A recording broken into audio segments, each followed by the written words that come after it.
What? We're doing, little boy, huh?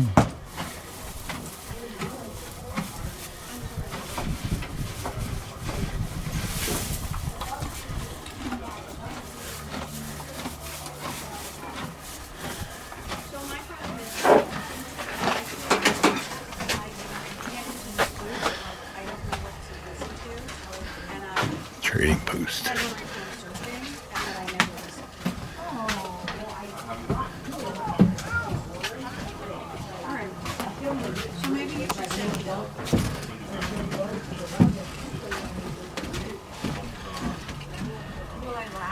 Kitty, kitty, kitty, kitty, kitty, kitty, kitty.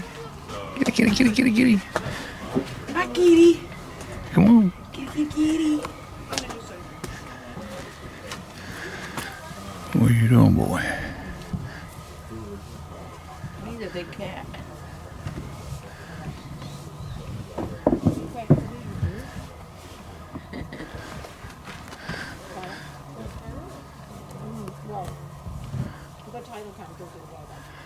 Yeah, see.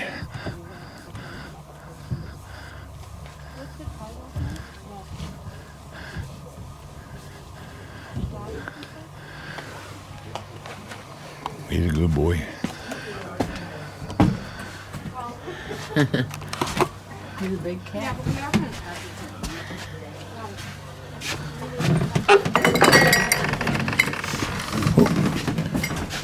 What's the cat's name?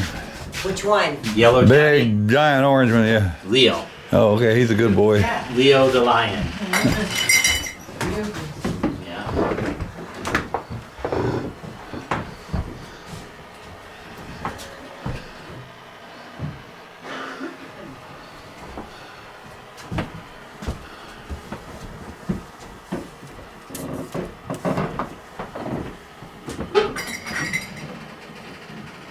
Alright.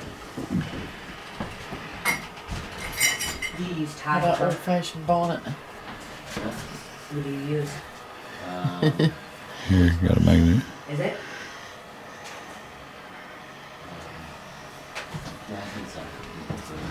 I use that too. Good to be here. It's for the baseball.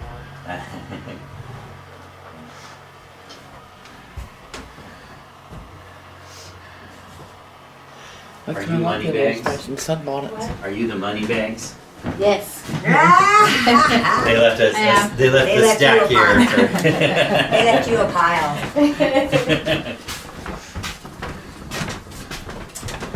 I mean, it was keep working on balls, more balls. Yeah. So. I got two here. I got almost a third one. Yeah. So- I figured I was gonna leave that there. I figured you'd do more. Yeah, Keep, I mean, keep yeah. adding them. Yeah. When you're ready, let me know and I'll wash Yeah. more. I'm gonna go keep going out here. So are these the ones I did before? Or Yeah. these seem like Those are okay. your, those These are are- the, yeah. These are the ready to use. Where are you folks from? North Carolina. North Carolina. All right. What brings you all the way out here? Vacation. Yeah. You want to get that? We So- get magnets and put them on our fridge. Yeah. All right. That's the thing you do as you go around. Do you want to check any of our facilities out? Yeah. We do. We have full hour and a half long tours. But those tours are really designed for kids. We have a lot of hands-on activities. They get to do the tours of Pioneer Children. Is there any way you just walk around and? So what we do if when we have adults come and don't want to do a full tour, we'll do what we call a walkthrough. We have a guide. You can check out our schoolhouse and our school teacher's cabin out here. But beyond the gates, you have to go back with a guide. Okay. So if you're interested, we'll send a guide back there. We won't charge you for a tour. We just ask you to consider a donation. Okay. So What's a tour normally cost? $14 for adults, $12 for children and seniors. Okay, just get an idea. I just wanna get Yeah, an- yeah. And so that's an hour and a half long, but we'll take you around for 20, 25 minutes. Yeah, that's all. I just takes wanted for you to guys do. see Yeah, stuff. do a walk around and, Yeah. and videos. Do you guys take Apple Pay? Yeah, Cool. yeah. It will use that. Okay. Now I Are you? know. What do you think we like? How much is Pioneer for- methods and stuff. How much is for these? Are these? These are $1 each, and that one is. I'm gonna take these because it's gonna be. Okay. That one is $8.25. Cats would play with it. Okay. I'm gonna put this back. What is that, foxtail? So I can give you a $10. Ermine. $20. So I can give you That'd be $10 expensive cat deal. food. Yeah. So $9.25 is what Yeah, it goes to. and yeah, you have to give me change consider I can donation. give you change. No, I know, but I don't want to. Huh? Are you If guys you'd ready? like to, you can pick Yeah. out a little card. This is our donation card thing. We're gonna wander this way right here.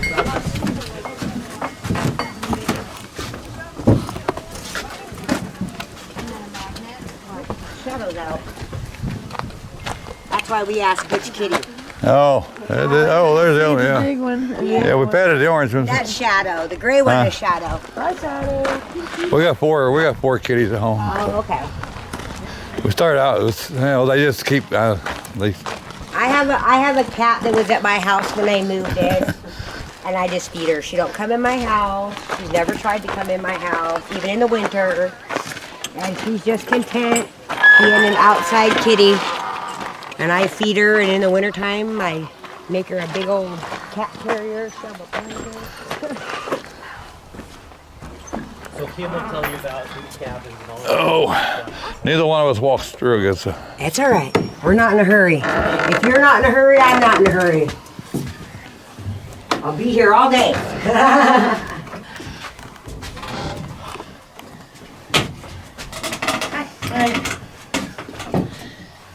All right, so my name is Kim, guys, and this is actually a real pioneer cabin. So this is actually one of the very first cabins settled in the valley we're standing in. This is what we call our Anderson cabin. He was Norwegian. They were Norwegian. So he was a seaman. They ported in Tacoma. He fell in love with the land. They were giving away land through the Homestead Act. So he picked his land, built his home, sent for his family. His family made it safely to New York. And when they hit New York, because they didn't speak any English, they actually hopped on the wrong cattle train and they ended up in Canada. So they were lucky enough while they were in Canada to find a gentleman that spoke Norwegian, and he actually put them on a ship into Tacoma. So Herman waited for almost a week at the train station for his family. They never got off. So on that last day, he decided to go watch those big ships come in, and just by chance, his family walked off of one of those ships. Wow. So there was 5 people in here. It was Herman, his wife, and their 2 children, and then her sister came with them from Norway.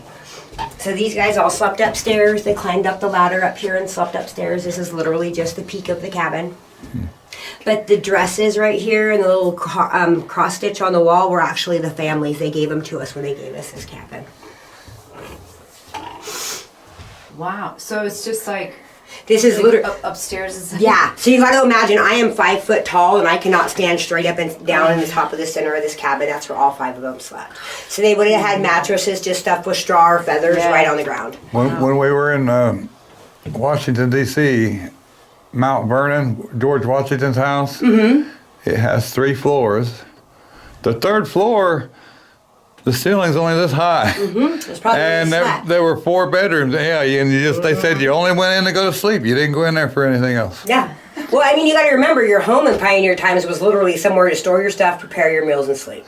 You weren't doing what we were doing, having friends over and, hanging out and throwing big parties. That you didn't have time for that to be a farmer. You worked from the time you got up to the time you went to bed, or you did not survive, and that was their harsh reality back then, being a homesteader, so. Wow. Yeah. We can wander out this way. You can kind of get an idea of how little it really is up there when we walk down the ramp back here.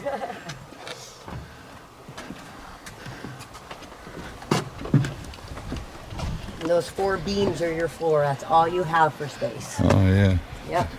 That is your space. Not a lot. I got hay all over me from giving my horsey some hay. So your 4 beams are your floor. That's all your whole sleeping space up there. Yeah.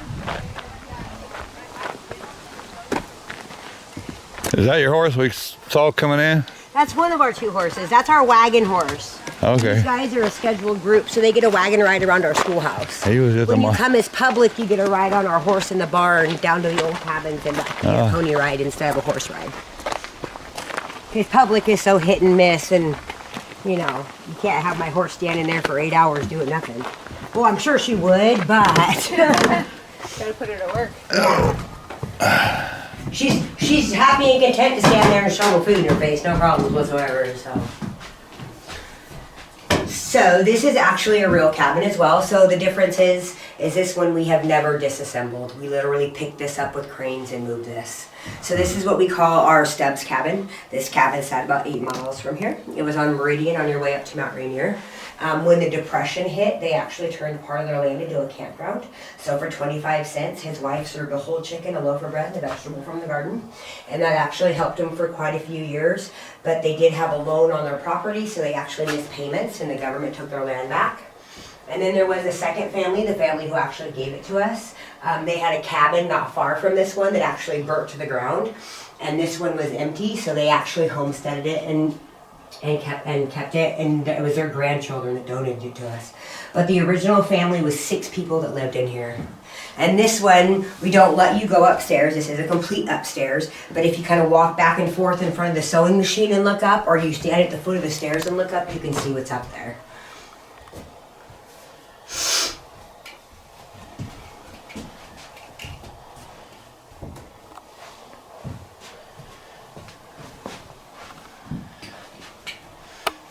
It's just one big bedroom. Mom, Dad, and all the kids shared one room.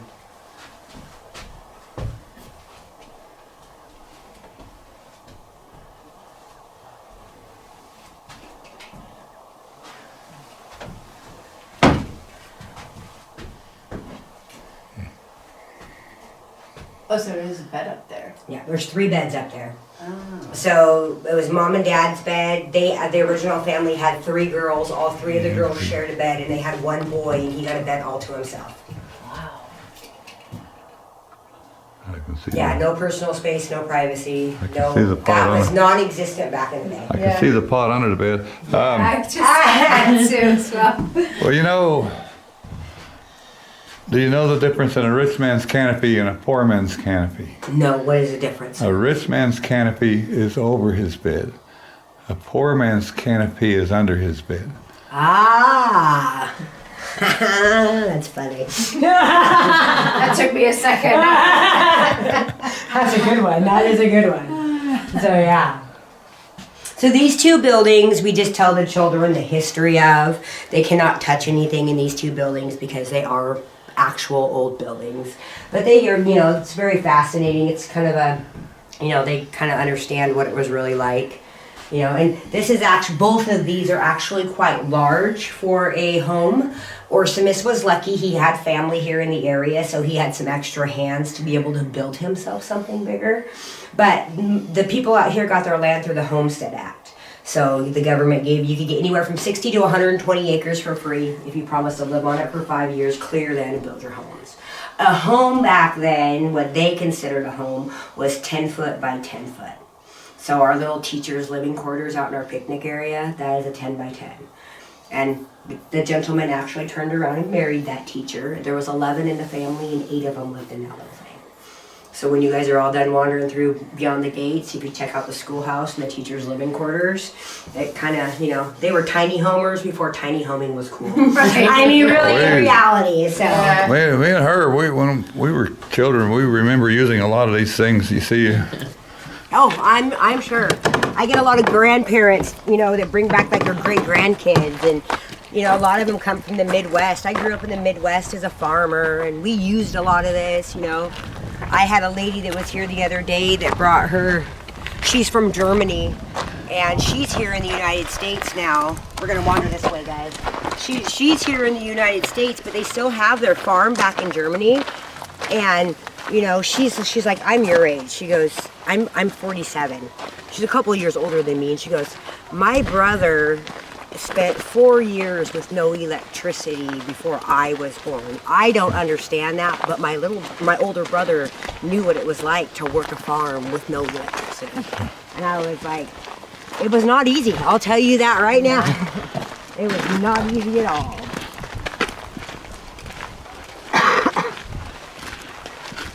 Our garden that didn't get planted this year because it was a mud field out here. Well, this girl here, I can't do this, but this girl here, she can take a chicken and Oh, really? wring its neck, and she can do all that. My grandpa used to, put them on a stump and chop their heads off and let them run around. And that was, to me, was the most fascinating thing as a little kid. She told me, you take them and go like this, and she oh, I couldn't do it. I couldn't do it. No, I couldn't either. Let me tell you. So we're gonna watch our stick when we come into my cabin. I have absolutely no electricity once we walk beyond the gates, and there's 2 steps down into my cabin, okay? A little bit darker in here. I'll give us a little bit more light. Yeah, it feels good in here. So this is where the chaos ensues, as we call it. This is where they get to do everything and try everything. They get to pretend to shave with the old straight razor. We have dough for them they get to play with. Back behind you, we have the old Marcel curling iron that goes inside the lantern to curl their hair. Oh, wow. What smells so good? I don't know if you're smelling my kerosene, my coffee, or my cinnamon, sir. There's a few different things. Okay. Yeah. Torture. Yeah. So What are these for? that's a button hook. Your shoes and your corset's buttoned. They did not tie. Huh. So you can stick so it you through, had to- stick it through, grab the button, and then pull the button through the little slat. That's a straightening iron or a hot comb. And then the other one is a crimper. That's a crimper. My curling iron's right here. I stick it in the window because that's the one thing they can't touch. But this is a curling iron, Oh. and it literally just put Oh right my there. God. Barely any different nowadays. Yeah, it works. Essentially, it works exactly the same. I just don't have a cord to plug it in. Wow. So yeah. Wow. Yeah. And so this is that one building where like there's stuff, they can touch stuff and explore and see and do. What's the most kids you've ever had? Off limits. What? What's the most kids you've ever had here at once? Oh gosh. On the average, we can have anywhere from 100 to 300 kids a day run through here. Oh, really? In session, and we're at our peak. Oh. So you get to dress up back here. You got skirts, aprons, bonnets, vests, bandanas, and hats. Up here, you have a butter churn, 20 to 30 minutes to churn your butter. This is for corn. They pound up the corn in the cast iron skillet, dump it in the sifter to make cornmeal. They would have made cornbread, corn muffins, corn pudding. Back behind you are just a couple of random vegetable choppers. They did use wooden bowls because wood was plentiful and it was a lot harder to break than mom's glass bowls. So they can use the rocker cutter, which is in the carrots. It works like a rocking horse. And then the other one, you literally just push it straight down into the bowl with both hands. I want one of these. Yeah.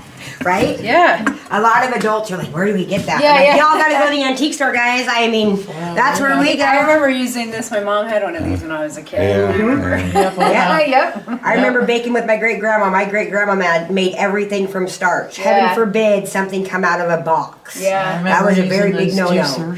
Yep. I remember using these. This is a wheat grinder for wheat, so they actually get wheat berries, and that's how you got your flour. So they kind of get to put 2 and 2 together here. Are all the tables so short because they're That is a children, or child's is dough it table. literally Yeah, that's a like- child's dough table. Wow. So we put the metal on it because they put, it would have been wood topped like this. We just put that little piece of sheet metal on it because we use it strictly for the dough. Right. But this is a dough table. That's what these are called. I remember my grandmother using one of them. The old treadle sewing machine, yeah. And then over here we have things they purchased. They went to the store once, maybe twice a year. So cinnamon was a big thing here in Washington, being known for apples. Mom made tons of apple pies. It actually takes you 15 minutes to grate a teaspoon of cinnamon, which is enough for one pie. And then over here, coffee is something they purchased. They get to put the coffee beans in, grind up the coffee. And then we actually have wool from our sheep down here, and we show them how to cart the wool out and spin it into a little piece of string that they get to take home with them. Cool. And then back on the back table back there are some just random Pioneer toys. There's a stereo optical viewer, your Jacob's ladders, your slate boards and soapstone, ball catchers, button catchers, anything pretty much that was made out of wood, They might not have had tons of time to play, but they did get to play. And then, you know, everybody loves our Sears and Roebuck's catalog from the early 1900s. So something you don't see very often. And then Monday was laundry day. So on Monday they did all of their laundry. And the kids have laundry out in the back porch that they can do with the old washboard and the wringer and the tub. I even have a rug beater out there. They can beat the dirt out of my rug. Oh my God. So yeah. So this is kind of where our chaos ensues. As we call it, it's our controlled chaos. Yeah. You know, they're explained how everything works and why they did what they did, and then they get to do it themselves. You know. I know. It's a pretty fancy pillowcase, huh? It's just so cool. I know, it's amazing the time and the detail they took to put into everything with life being, you know, it's hard and rough as it was. Yeah. So. Yeah, we've got, I don't know what we got. We got 3 or 4 of them kind of quilts. Yeah. Some of them are pretty old. Like this, I mean, every little scrap of fabric, you know, I mean, nothing went to waste. Can you imagine making a quilt out of these little tiny squares? To how much time it took you by hand to do something like that nowadays. You know, we just put them on those big quilting machines now and boom, boom, boom, boom, it's auto programmed for you and you go, you know. So was this also someone's cabin? No, we built this specifically to put large groups of people in. Oh, okay. It is built how a Pioneer would have built, just on a much grander scale. Okay. So if we would have added about 6-8 feet on one end, we would have had a Native American long home, which Right. 4 to 5 families would have lived in to take care of and maintain. Right. This is like a gigantic waste of space. Just to heat this cabin alone was more time than the Pioneer had to go just to cut wood to keep it warm. Right. You know, so we're gonna wander out our back door here. I got laundry and some rug beating out there, and we'll wander over our blacksmith shop and our wood shop. Yeah. And in the evening, you didn't have TVs and stuff. Right. What did you do? Yeah. You sat and, you know, Pa would tell stories, and kids might play some music. You know, kids were very musically inclined. A lot of them played like a flute or a violin or, you know. Yeah. And so, you know, Ma would just sit and crochet or knit or whatever, and, you know, kids were a lot more efficient too back then. Yeah. Is this like to wring the clothes after you wash them? Wow. And we set it pretty wide so kids can't roll their fingers in it. So it doesn't squeeze like it really would have, but they get the idea. Cool. So, yeah. And then they have the rug beater. They can beat the dirt out of my rug, you know. That's a washing machine too. Yep, that's a Sears and Roebuck's wash machine. How did that work? Pretty much the same way. Still people powered, but this one has actually got 2. You can put your delicates in here and your heavier soil stuff, and the 2 of them rubbing together instead of you having to do it. Just by doing this, it would rub them back and forth together. So you could do them more than one piece of laundry at a time. Right. You still had to rinse and rinse and hang, but it was a little bit more efficient.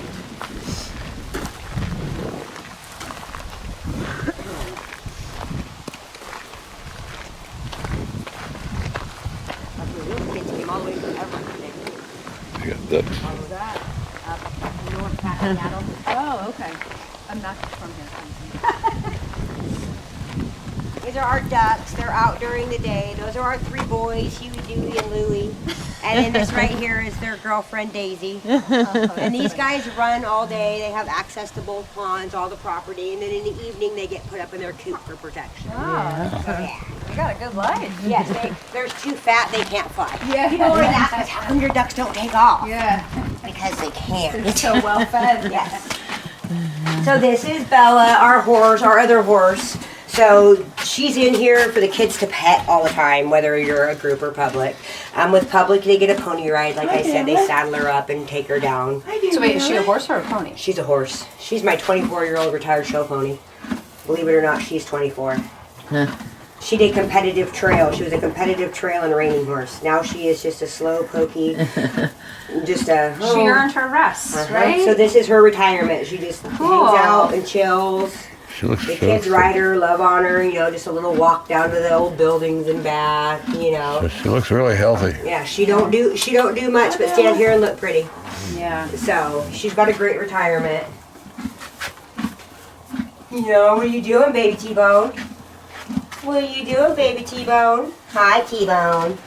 So this is our cow, Cinnamon, and her baby T-Bone. The kids can get to come in here and milk her. He is only he's a week and a half old. He's only a week and a half old. Yeah. So his name is T-Bone, and this is Cinnamon. Tiny. But they put her in the stanchion, and the kids get to try and milk. You know. Are they successful? Yes, they'll get a couple squirts out. Yeah, we try and get them to get just a little bit out. You know, it's some people. You know, they'll kind of grab her udder and they're like, nope, okay, and that's fine. You know. And she's patient and loves them? Oh yeah, she don't care. So yeah. That's like how my cat lives. Yeah. So these guys still stay locked in at night, and during the day, like when we clean and stuff, we let them out, and they get to wander. Yeah. She still stashes him in the bushes because he's little and don't travel. Oh, really? Yeah, so she'll take and stash him somewhere, go do her thing, kind of get him up and move him, let him nurse and move him a little bit and stash him. And then once he gets more mobile, she won't stash him like that anymore. And then our goat and our sheep go here, but Midnight and Charlotte are outside because there's no tours. There's no reason for them to be stuck in here. And then the kids get to go out and around and jump into the straw. And then back here we have our baby pig Bacon Bits. Oh my god. Bacon Bits. She is passed out good. Hi Bacon. Hi Making Bacon. Oh, there it is. So Bacon is 8 weeks old. The kids actually get to go in here with her. God. And this is the one pen that doesn't open. They have to crawl in with her because I don't know if you've ever tried to chase a pig. Those little bad boys are quick. But they get to go in here with her and they can scratch her and love on her. We've only had her for about a week and a half, so she's still a little iffy. But give her another week and she will come right up to you. Our other one we just got rid of her. She was like 250 pounds and 5 months old. She was a giant dog. You call her and she'd come run over and flop over on her side and just let you scratch her belly.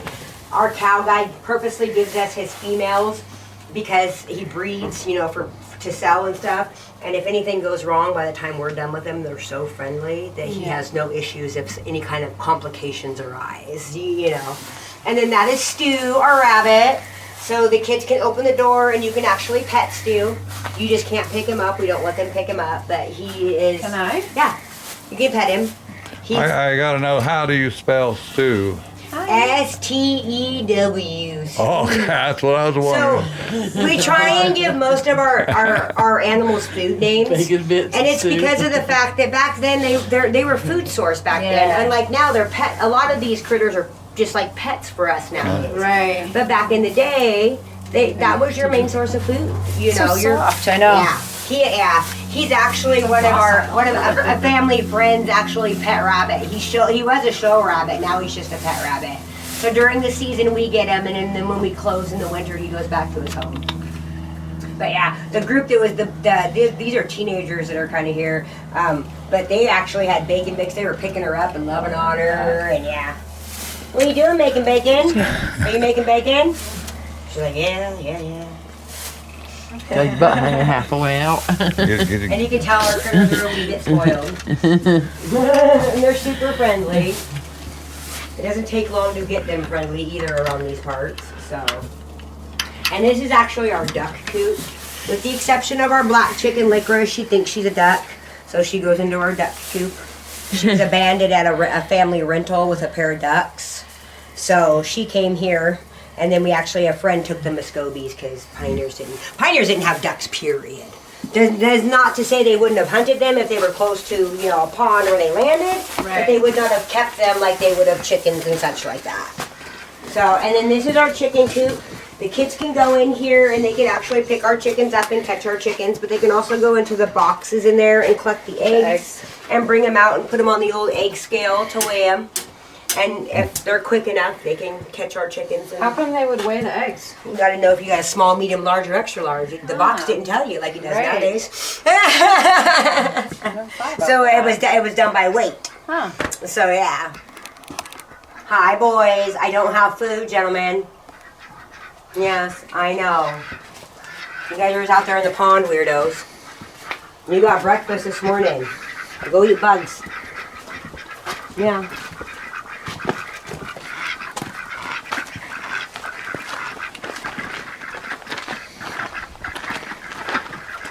As you can tell, they are a wee bit fat.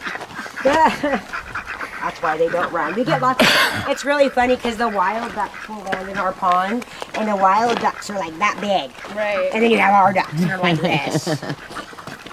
And our boys too, they keep trying to steal the female wild ducks. And they don't realize that, oh, I can swim away, I can fly away. So this was an actual blacksmith shop that was donated to us. So the kids get to come in here and they get to crank the forge and get the horseshoe hot. They can pound it on the anvil. They can put it back here in the vise and bend it. And then they get to, quench it. So everything you would see in here, a lot of the stuff came with us when they gave us the blacksmith shop. But this is some of the typical stuff you would have found in a blacksmith shop back in the day. And we use charcoal. We make our own charcoal because you can't get coal anymore. Coal is a resource that is kind of outdated for us, which is really hard. So we make our own charcoal, which works the same. It just doesn't quite burn as hot as coal would. Which in reality, a lot of people like it, because it's not as, and it's free. Build a fire, get those coals, drag them out, soak them, let them dry. I can play my blacksmith shop, so, but yeah.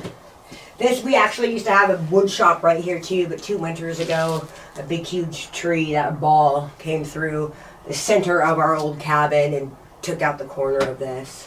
So we just re-roofed this and replaced what we needed to replace in here. But the main structure is still, original as it was. We had a tree. We had a big tree come through our living room roof while we were sitting on the couch. Oh my God! Holy moly! And it was like the end of the world. I mean, it was. I can imagine. It wasn't in an instant. It seemed like it took Forever, and then it came just crashing into the room. And I had to replace a quarter of my roof of my house. Oh wow! Were you guys okay? Yeah, and we got lucky. Yeah, did you guys make it out after that? Well, we got lucky because normally a tree can take your house right down to the ground. Yes. Yes, we learned the hard way. And we try really, anything dangerous or leany or anything, we try to keep, you know what I mean, to a minimal. This was a tree. This is a tree about like this one here. Yeah, you can see the big root ball. It was actually 3 trees that came through. Yeah. Yeah. So back yeah. we get to play like with wood shop stuff. So we have the bit and brace that they get to use. We have a block and tackle because they're like, without equipment, how did you build a home? Well, there was no such thing as equipment. You were the equipment. And then they get to play with the buck saw, because the kids would have been cutting firewood before they ever had breakfast. And then this is your sputter, which is how you remove the bark off your logs, because you didn't leave the bark on your logs. If you did, your home would last about 50 years. You remove that bark, you get about 150 years. And then these are draw knives, which essentially is a planer, a hand planer to make round things. Tools for your handles, spokes for your wagon wheels, legs and arms for your chairs and such like that. So, and then they get to pound nails into a log. So, but yeah. What is this for? That's your block and tackle. This is how you hoisted those big huge logs.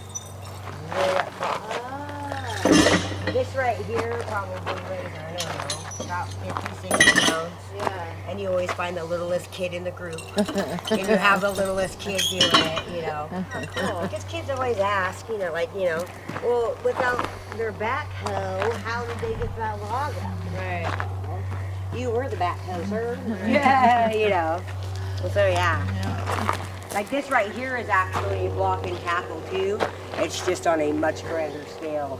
Wow. I can remember my dad being out in the garden using one of those. We have one for our garden. We use it for our garden to keep our rows going once.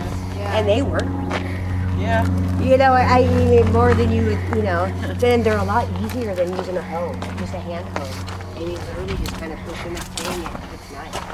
Because it literally spreads the dirt for you. There's no, shoveling from one side to the other. And then we do use outhouses. That's all we have. We use them too. So that's a big, for a lot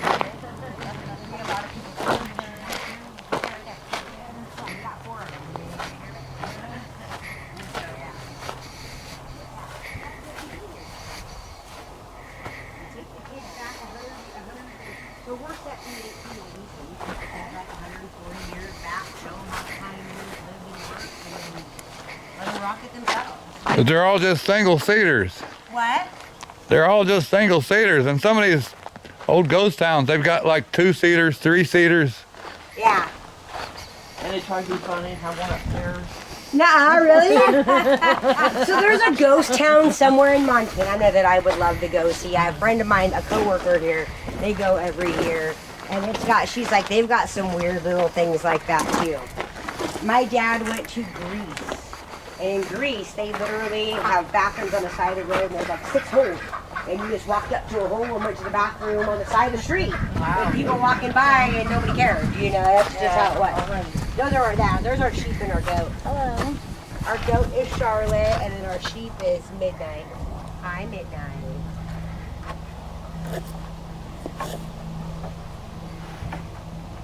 They're uber friendly. All of our goats are uber friendly. Charlotte will actually come to the bed.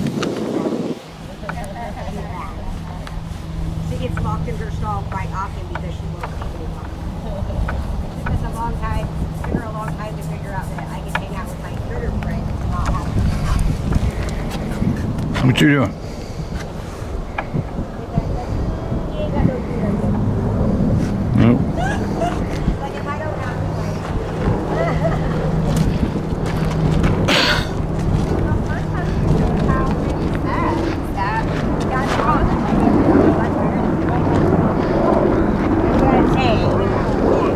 So the Anderson cabin would be more of your standardized home.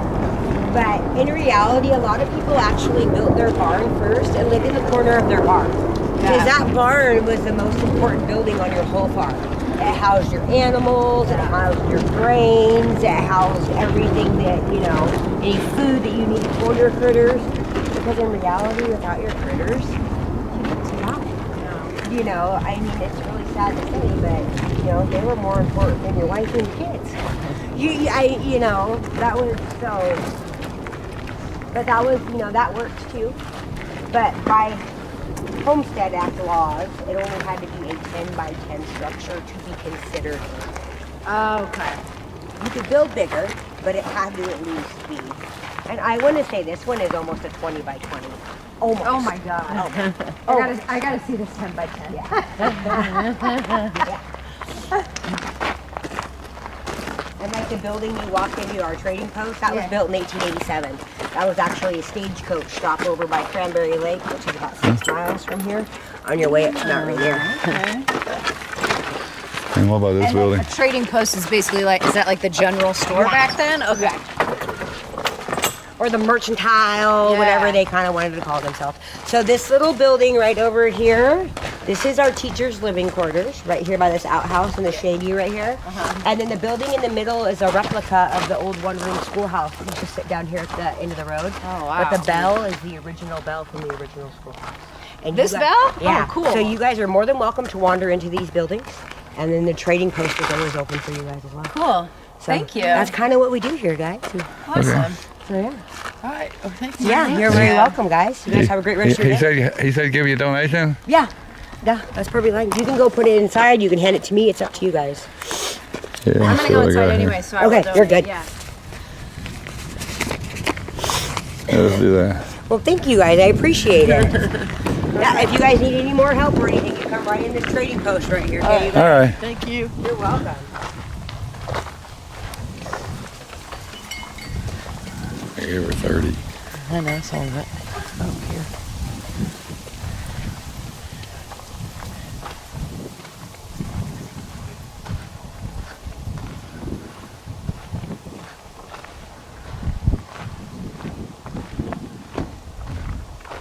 You want to ring the bell?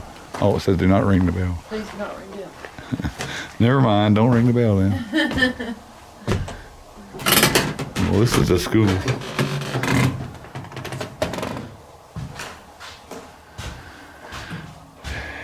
Yes, it works. Do not touch.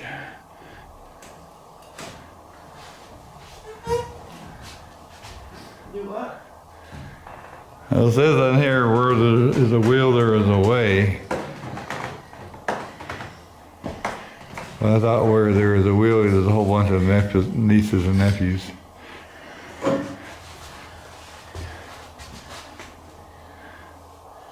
There's old George. They didn't finish painting the picture though.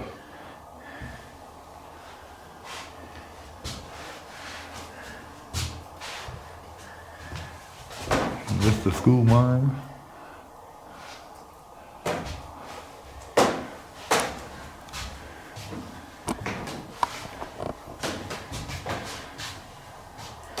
Books that are old and fragile do not remove or touch. There's some coffee cups hanging on the wall. Got the places for the ink wells on the desk.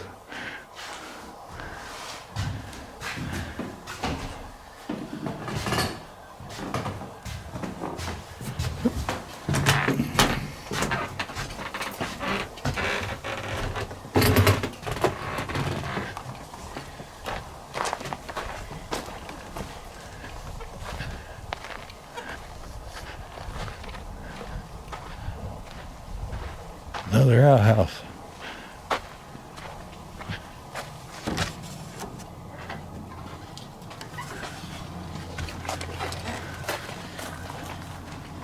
This was a teacher's quarters.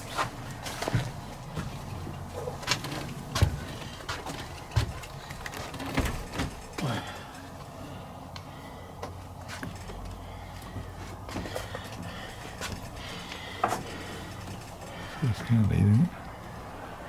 Yeah, we slept upstairs. That's pretty big sleeping quarters up here. Yeah, it's just got a bed up there, but that'd be. And I can see the chamber pot down there too.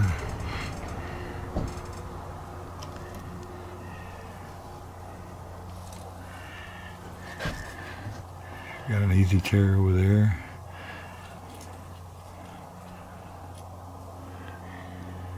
She must not have had much company if I had only one easy chair. And well, she got two seats at the table though. I guess after you eat, it's straight up to the bed. If you got a man fellow, because there's no other chair. That was frowned upon greatly back in them days. The school teacher wasn't even allowed to be married, was she?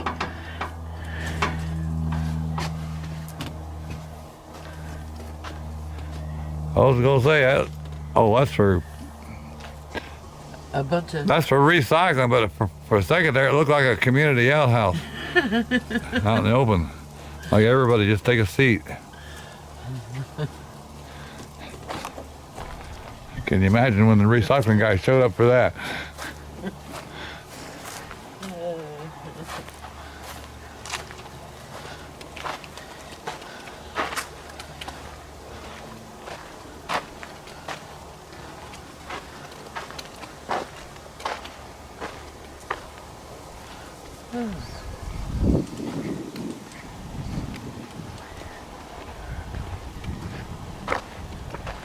Is that it? I want one of them wagon wheels to steer me.